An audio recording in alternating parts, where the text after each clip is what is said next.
Assalamualaikum and a very good day to everyone. My name is Nazatul Shima binti Mustafa and I will be representing my friends Puan Kamisa binti Salikin and Dr. Ahmad Razimi bin Matlazim. So today I will talk about the study of safety and health culture of working organization through academic institution in TVET platform.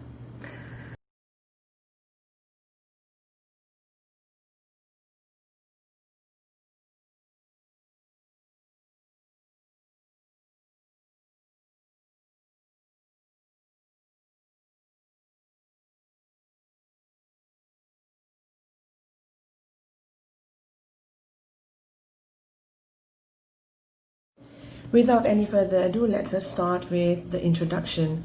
All right, talking about safety and health culture in a working organization. Now, one example that has always been discussed is in the construction industry, which has been accident prone and long criticized for its relatively poor safety performance. And this has been discussed by Janadi and Buhaman. It comes in 2002. And despite on the focus on individual behaviors that directly contribute to accidents, many scholars and advocates attaching an equal value to inherent to a safety-related organizational factors. Also as a leading indicator of organizational safety, safety climate continues to be the main focus of many studies because of its positive and significant influence on occupational safety behavior and also accidents prevention. Safety climate, which is defined as the employee's shared perception of their work environment, can also be reflected on the current state of the underlying safety culture and highlight areas for overall safety improvement. And due to the significant potential benefits of an improved safety climate, several studies have been conducted to identify the factors that influence its qualities. And also under this harmonious society philosophy, the Malaysian government departments and also the industry association does not only advocate the importance of safety, but also have established mandatory rules and codes regulating safety behaviors. Therefore, safety performance has greatly improved in recent years. And more organizations are cooperating in safety training, including co-hosting the events such as safety seminars and safety competition. And this goes to the same thing with educational institution, which also include the TVET institution.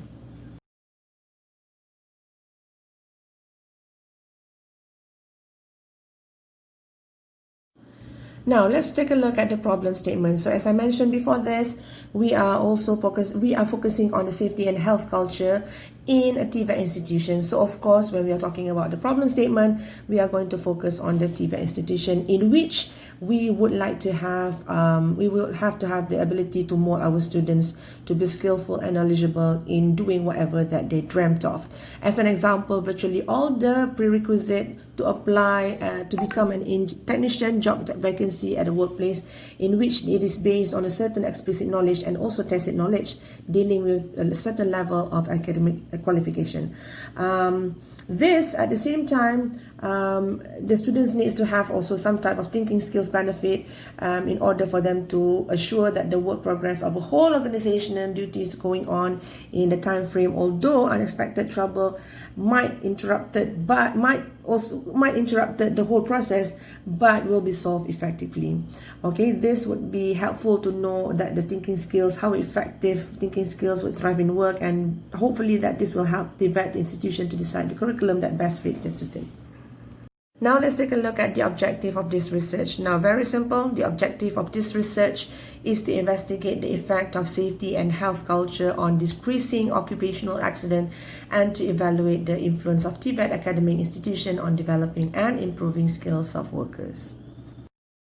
Now, let us talk about what are the things that has been discussed in this research. So basically, we have these three things. The first one is strategic framework, system oversight, and service delivery. So in strategic framework, it is actually to articulate the strategic direction in workforce development, it also to prioritizing a demand-driven approach, and also to strategize coordination. For system oversight, it is to diversify pathways for skill acquisition, to ensure efficiency and equity in finding, and also to assure relevant and reliable standard.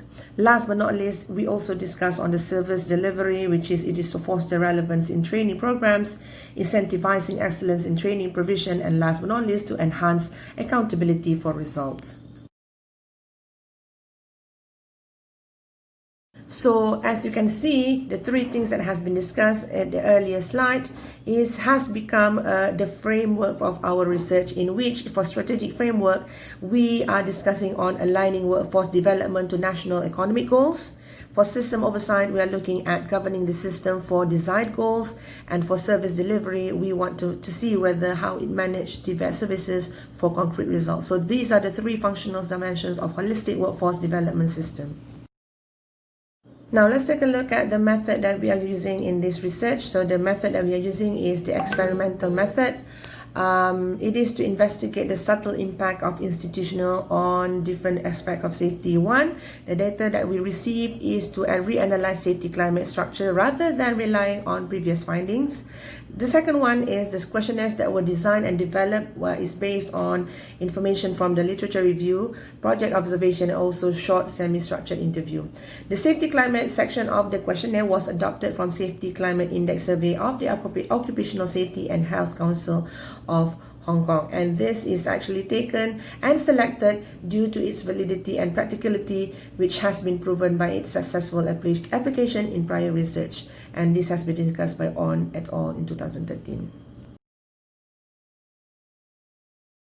Okay, now let's go on to the next part, which is the data analysis. Now before I go on and discuss about this, I just want to tell you guys that I won't go into depth of what is the findings of this research, but if you are interested in knowing what are the findings and what has been analyzed, feel free to email us, and at the end of this slide I will attach the email, and you may email, and we will be more than happy to share with you the findings of this research. Okay, all right, for this research we are using the quantitative data, in which it was further analyzed using the factor analysis and also the partial least square.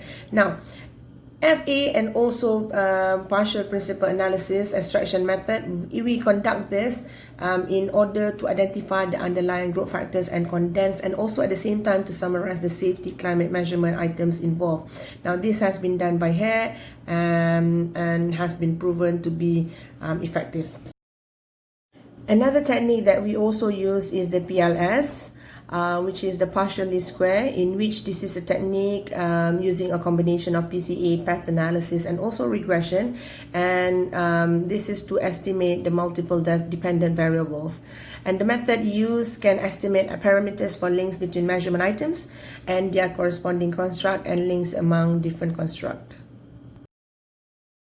Alright, last but not least, we are going to talk about the expected result based on the research that has been done. Now, based on the research, we are expecting that good safety and health cultures of the workers will be improved, and the safety and health level in the workplace due to workers perform with appropriate standard operational procedures. Second one, TVET academic institution will give direct contribution in developing the workers/candidate with multi-skill through the related subject and practical, as well as lecture and also lab work. Full equipment preparation, which provided by institution, will also increase the skill set. Last but not least, linkage between academic institution and TVET and industry will give an important role in developing satisfactory related by full-skill worker candidate. Alright, so I think that's it for my presentation. Thank you very much. If you have any problems or any inquiries, feel free to email us at nazatoshima.pns@licalt.edu.my. Thank you very much, and Assalamualaikum.